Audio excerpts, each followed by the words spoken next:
అందరికీ నా హృదయపూర్వక నమస్కారాలు. జనసేన ఐటీ వింగ్ సంబంధించి మీటింగ్లో ఉండగా ఇప్పుడే నా ఆఫీస్ నుంచి వచ్చిన వార్త ఏంటంటే విజయవాడ, మంగళగిరి టీడీపీ ఆఫీసుల మీద, అలాగే విశాఖపట్నం, పొద్దుటూరు వారి నాయకుల మీద దాడులు జరిగినాయి. ఇంతకుముందు ఆంధ్రప్రదేశ్ చరిత్ర లేని విధంగా మొట్టమొదటిసారి పార్టీ ఆఫీసులపైన దాడులు జరగటం అనేది ఇదే ప్రథమని తెలుస్తూ ఉంది. ఈ సంస్కృతి ప్రజాస్వామ్యానికి ఏమాత్రం క్షేమకరం కాదు.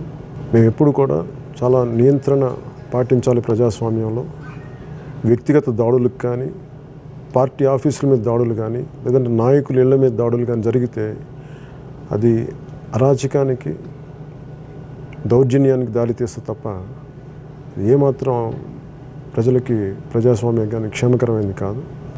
ఇది నా దృష్టికి వచ్చిన కేంద్ర ప్రభుత్వం కూడా దీని మీద దృష్టి సారించాలి. కేంద్ర ప్రభుత్వం హోంశాఖ కూడా, అలాగే ఆంధ్రప్రదేశ్ రాష్ట్ర పోలీస్ శాఖ కూడా దీని మీద సత్వరంగా ఒక చర్యలు తీసుకోవాలి.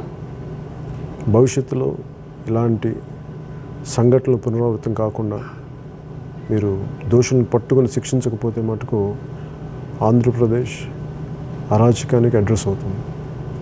దాన్ని దృష్టిలో పెట్టుకొని భవిష్యత్తులో ఇలాంటివి జరగకుండా, అలాగే ఈ దాడి చేసిన వాళ్ళు నాకున్న ఇన్ఫర్మేషన్ వైసీపీ వర్గాలని చెప్తా ఉన్నారు. ఒకవేళ అలాంటిది అయితే వైసీపీ నాయకత్వానికి కూడా ఒకటే తెలియజేస్తా ఉన్నా, భవిష్యత్తులో ఇలాంటి పోకడలు మీరు నియంత్రించుకోకపోతే మటుకు ప్రజాస్వామ్యానికి అది గొడ్డలు పెట్టు.